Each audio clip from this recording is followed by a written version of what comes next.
Doctor Padma ગ્યુરમેદ, એક ઉપચારક જેણે પુનર્જીવિત કર્યો લુપ્ત થતા વારસાને. હિમાલયના મૌનમાં 2500 વર્ષ જૂની ઉપચાર પરંપરા લુપ્ત થઈ રહી હતી. સોવા રિગ્પા, નાડી તપાસી, બીમારી સમજવી, દુર્લભ જડીબુટ્ટીથી સારવાર કરવી. ડોક્ટર પદ્મા ગ્યુરમેદનું માનવું હતું કે કેટલીક પરંપરાઓનું જતન અનિવાર્ય છે.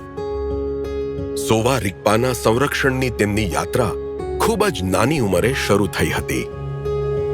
તેઓ કાયમ તેમના પિતાને દવા બનાવતા અને લોકોની સારવાર કરતા જોતા હતા. તેમણે સોવા રિગ્પાને નહીં, પણ સોવા રિગ્પાએ તેમને પસંદ કર્યા. શરૂઆતમાં તેઓ આ શીખવા નહોતા માંગતા, પણ તેમના પિતાએ તેમને સમજાવ્યા. ડોક્ટર પદ્મા ગ્યુરમેદે પોતાનું જીવન આ ચિકિત્સા પદ્ધતિને સમર્પિત કરી દીધું. તેમણે સોવા રિગ્પા પર ઘણા પુસ્તકો પણ લખ્યા, પણ પરંપરાનું જતન સહેલું નથી હોતું.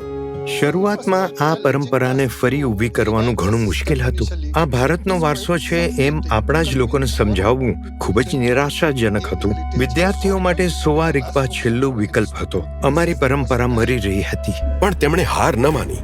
ડોક્ટર પદ્મા ગ્યુરમેદ ઘણા સોવા રિગ્પા ચિકિત્સકોને એક સાથે લાવ્યા, અનેક સંમેલનો કર્યા અને જૂના ગ્રંથો જમા કર્યા. તેમના અનુરોધ પર માનનીય પ્રધાનમંત્રીના સહયોગથી લેહમાં રાષ્ટ્રીય સોવા રિગ્પા સંસ્થાનની સ્થાપના થઈ. પણ સંઘર્ષ અહીં સમાપ્ત ન થયો.